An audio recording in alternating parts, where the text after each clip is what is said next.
Di tengah-tengah kesibukan gue yang padat, gue harus terus update Opsiana Podcast setiap minggu. Rekam, edit, upload itu nggak bakal bisa selesai dalam sehari, apalagi harus pindah-pindah aplikasi. Aduh, repot banget deh. Tapi sekarang gue bisa nyelesain semuanya dalam waktu 10 menit aja, karena gue pakai Anchor. Rekam, edit, dan upload semuanya dalam satu aplikasi aja tanpa perlu pindah-pindah. Jadi nggak perlu takut lagi deh sama yang namanya deadline. Kalian nggak percaya? Langsung aja deh cobain Anchor dan mulai karya kalian di sana.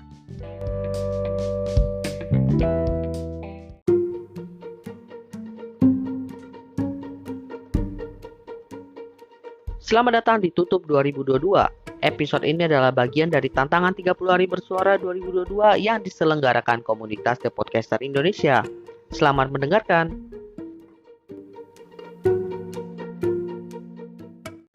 Kalau bisnis bareng orang lain itu, mau teman, mau keluarga pun, harus ada perjanjian kerjasama. Harus ada hitam di atas putih.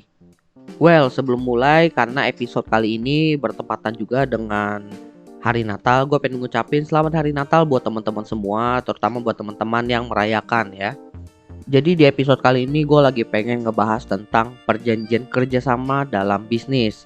Dimana perjanjian yang gue maksud di sini antar partner bisnis kita yang bersama-sama membangun bisnis tersebut. Kenapa butuh perjanjian kerjasama? Karena ketika kita berbisnis itu, tentunya ada resiko-resiko atau kemungkinan buruk yang mungkin terjadi. Terlebih karena perbedaan pendapat bisa memicu konflik antar founder. Dan hal itu udah sering terjadi ya di dunia bisnis. Dan untuk meminimalisir resiko yang mungkin terjadi yang berdampak langsung kepada hubungan pertemanan atau hubungan saudara dengan partner dan juga imbas kepada bisnis tersebut, dibutuhkan sebuah mitigasi berupa perjanjian kerjasama tersebut. Sehingga kalau ada beberapa kondisi yang terjadi di dalam bisnis, para founder itu udah nggak perlu diskusi panjang untuk mencari solusinya karena sudah tertuang di dalam perjanjian tersebut. Tapi apa aja sih yang baiknya dituangkan di dalam perjanjian kerjasama itu? Yang pertama tentunya adalah peran dan tanggung jawab masing-masing founder. Biasanya untuk nentuin peran atau posisi para founder ini dilihat dari segi skillnya. Dia itu lebih dominan kemana? Itu umumnya. Cuma kan pada nyatanya kita itu kalau ketemu sama partner kita itu belum tentu skillnya itu skill set yang berbeda dengan kita. Bahkan kalau bikin bisnisnya itu pas masa-masa kuliah bisa aja teman yang masih satu jurusan. Kalau seperti ini, penentuan peran dan tanggung jawab itu bertujuan agar bagian inti dari bisnis tersebut tercover. Nggak mungkin dong semuanya itu fokus di produksi produk. Perlu ada orang yang mengurusi bagian marketing, bagian finance, even itu bisnis kecil. Karena kalau nggak di cover salah satu bagian intinya di sini, tentunya akan menjadi masalah di kemudian hari. Misalnya pencatatan keuangan yang nggak jelas, atau produknya udah jadi udah bagus tapi nggak ada yang promosiin, nggak ada strategi yang pas. Karena nggak ada yang mengcover bagian tersebut, sehingga itu bisa dibilang menjadi salah satu kelemahan bisnis. Ya nggak apa-apa lah kalau lo itu nggak punya kemampuan misalnya untuk marketing gitu, atau lo lemah di bagian itu. Dan gue pernah mengalami hal seperti itu. Tapi disitulah lo belajar bagaimana caranya lo bisa mengcover bagian tersebut. Makanya di sini dibilang dibaginya peran dan tanggung jawab. Makanya kita itu belajarlah bertanggung jawab dengan peran yang sudah dikasih ke kita, meskipun itu bisnis yang kecil. Lalu bagian kedua yang harus ada di dalam perjanjian adalah rincian modal dan detail pembagian keuntungan. Kalau lu running bisnis yang dilakukan oleh beberapa orang, lu harus mencatat siapa aja yang menaruh modal di sana. Sebenarnya kan kalau kita bicara modal secara nominal, setiap orang itu punya kemampuan yang berbeda-beda. Dan itu harusnya dibicarakan dari awal, bahkan sebelum mulai bisnis, bahkan sebelum buat perjanjian.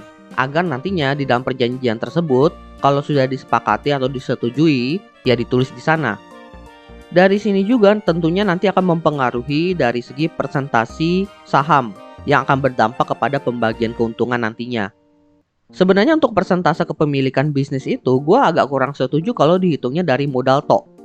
Gue ada pengalaman buat bisnis 2 kali. Yang satu itu modalnya bisa dibilang equal sama teman-teman gue, dan yang satu lagi modal gue lebih kecil daripada temen gue. Dan gue merasa ketika kepemilikan gue itu equal sama temen gue, justru menjadi masalah yang lumayan berat karena nggak ada yang berani ngambil keputusan terakhir. Karena ya posisinya itu sama-sama kuat. Sedangkan ketika dulu bisnis gue dengan modal gue yang paling kecil, persentase kepemilikan gue paling kecil, pengambilan keputusan terakhirnya ada di temen gue. Dan gue itu lebih ke ngasih saran aja. Jadi menurut gua ya, untuk pembagian kepemilikan dan juga pembagian keuntungan ini, jangan dilihat secara dari segi modal aja. Kalian harus melihat juga dari segi effort yang dikeluarkan, lalu peran dan tanggung jawab yang dipegang. Salah satu cara agar kita itu meskipun modalnya kecil tapi bisa mendapat kepemilikan usaha yang sedikit lebih besar itu dengan mengambil peran atau tanggung jawab yang lebih banyak daripada teman-teman kita. Jadi kita menukar uang dengan usaha. Lalu, poin ketiga yang harus ada di dalam perjanjian adalah haki atau hak kekayaan intelektual. Yang gue tahu di sini biasanya itu lebih ke nama bisnis, logo, dan kalau digital itu kayak aplikasi. Itu contoh-contoh yang umum ya. Jadi di dalam perjanjian itu perlu dituliskan, apalagi ya kalau kalian itu bikin perusahaan PT, perlu dituliskan siapa yang punya hak atas kekayaan intelektual tersebut, dan biasanya itu salah satu founder. Tapi sih kalau udah PT biasanya nama PT ya. Perlu diketahui dulu ya kenapa perusahaan itu mendaftarkan haki. Karena mereka ingin menghindari orang-orang yang tidak bertanggung jawab atau oknum di perusahaan yang berkhianat nih dalam tanda kutip mendaftarkan haki terlebih dahulu. Sehingga posisi perusahaannya nanti malah di posisi yang terpojok. Meskipun dari si PT itu yang duluan buat dan duluan pakai, tapi kalau yang daftarin orang lain, mereka bisa kena tuntut juga. Makanya untuk menghindari masalah ini biasanya langsung cepat-cepat daftarin ke haki. Tapi kalau perusahaannya itu belum PT yang gede, biasanya sih daftarinnya pakai nama founder. Tujuannya agar diproses lebih cepat, karena memang kalau masalah haki ini lebih cepat lebih baik. Lalu poin keempat yang harus ada di dalam perjanjian adalah target perusahaan. Sebenarnya gue kurang setuju ya target ini masuk ke dalam perjanjian, seharusnya ini masuk ke dalam KPI. Di mana KPI ini diperbaharui setiap tahun. Tapi menurut gue bolehlah dicantumin kalau targetnya itu jangka panjang. Misalnya 5-10 tahun, bukan panjang sih, menengah ke panjang. Tujuannya ya jelas agar para founder ini tahu apa yang mereka inginkan dan mereka tuju dari ngebangun bisnis tersebut. Sehingga fokus-fokus para foundernya ya fokus kepada target perusahaan tadi. Dan kalau kita bicara soal target, tentunya sebaiknya target ini dijabarkan dalam bentuk angka. Pokoknya harus sesuatu yang bisa diukur agar pengukurannya itu lebih objektif. Kalau kita bicara soal kualitas misalnya, attitude karyawan yang baik nantinya, itu kan agak bingung ya nakarnya gimana. Dan kalau pakainya angka, jauh lebih mudah juga untuk para founder, terlebih orang yang bertanggung jawab di posisi tertentu, harus meningkatkan bagian yang mana. Karena kan kelihatan tuh, mana bagian yang rendah, mana bagian yang tinggi. Mana yang perlu diimprove lagi, mana yang nggak perlu, tinggal dipertahanin aja. Lalu hal terakhir yang harus ada di dalam perjanjian kerjasama, dan yang paling penting adalah terkait kondisi founder keluar dari perusahaan atau bisnis. Kalau bicara soal kemungkinan kenapa founder itu bisa keluar dari bisnisnya, biasanya ada dua kemungkinan. Yang pertama itu karena dia pengen keluar atas kemauannya sendiri, dan yang kedua karena dia dikeluarkan atau ditendang. Kalau founder ini dikeluarkan dari bisnisnya itu, dalam perjanjian perlu dituliskan apa alasan yang memungkinkan seorang founder itu bisa dikeluarkan dari bisnisnya. Yang biasa cukup umum itu adalah kalau seandainya founder itu tersangkut masalah yang besar atau skandal. Ini cukup sering kejadian sih, dimana foundernya itu ketika dia tersangkut skandal, dia itu nggak mau step down.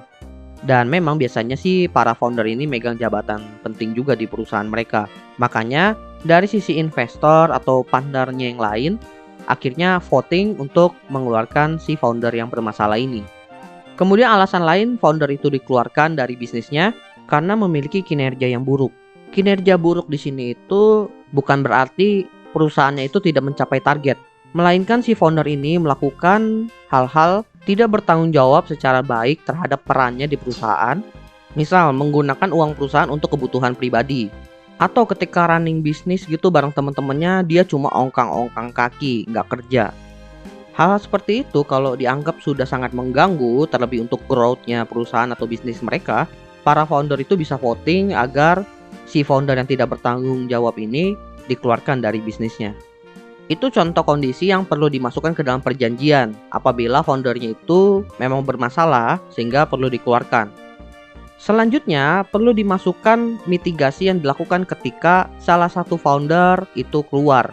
Mitigasi pertamanya adalah tentunya menentukan apakah setelah founder ini keluar, bisnisnya itu tetap berjalan atau bisnisnya itu bubar. Dari pengalaman gue ketika gue memutuskan keluar dari bisnis untuk mulai bekerja di perusahaan, kesepakatan gue dan founder gue yang lain itu adalah kita bubar bisnisnya. Setelah menentukan apakah bisnisnya bubar atau tidak, mulailah masuk ke pembicaraan selanjutnya tentang aset-aset perusahaan, kas perusahaan yang tersisa, hak kekayaan intelektual yang tadi, lalu siapa pengganti si founder ini yang melaksanakan peran dan tanggung jawabnya. Kalau masalah haki, jika hakinya itu didaftarkan atas nama founder tersebut dan bisnisnya berlanjut, bisa saja dalam perjanjiannya itu pemilik hakinya bisa dipindahkan ke founder yang lain atau bahkan bisa diganti ke nama perusahaannya. Kalau bisnisnya bubar, artinya kan hakinya tetap dimiliki oleh founder yang keluar tadi. Artinya ke depannya nanti kalau dia pengen bikin bisnis dengan nama yang sama, dia masih bisa menggunakan nama perusahaannya, kemudian logo-logonya, karena dia yang masih memiliki hak atas kekayaan intelektual tersebut. Kemudian rincian persenan kepemilikan perusahaannya juga harus dibicarakan lagi nih kalau foundernya itu keluar. Karena balik lagi kalau foundernya itu keluar, tentunya perlu ada modal yang harus dikembalikan kepada founder tersebut. Artinya perlu ada penyesuaian kan di sini. Apakah nanti dari founder yang lain akan memasukkan modal lagi atau dibiarkan begitu saja, cukup dihitung ulang. Mungkin yang repot di sini ya kalau bisnisnya itu bubar, kemudian pembagiannya itu juga berupa aset-aset perusahaannya. Biasanya sih ada yang barangnya itu langsung dibagi-bagi di state di dalam perjanjian. Ada juga di dalam perjanjiannya asetnya itu dijual, kemudian uangnya itu dibagikan berdasarkan persentase yang sudah ditentukan di dalam perjanjian. Intinya mah ketika ada salah satu founder yang keluar itu, perjanjiannya perlu diperbaharui lagi sehingga mengcover kemungkinan-kemungkinan yang akan terjadi di kemudian harinya. Jadi itulah 5 hal yang harus dimasukkan ke dalam surat perjanjian ketika kita itu ingin berbisnis dengan partner bisnis kita, entah keluarga atau teman kita. Semoga melalui episode ini bisa memberikan gambaran kepada teman-teman tentang bagaimana perjanjian kerjasama itu punya dampak yang besar kepada bisnis dan juga relasi dengan partner kita. Dan apabila teman-teman nantinya ingin memulai bisnis dengan teman atau keluarga, bisa mulai mempertimbangkan membuat surat perjanjian kerjasama ini. Well, gua rasa itu aja sih yang pengen gue bahas di Opsiana Podcast episode kali ini. Thank you buat teman-teman yang sudah mendengarkan. See you next time di Tutup 2022 episode lainnya.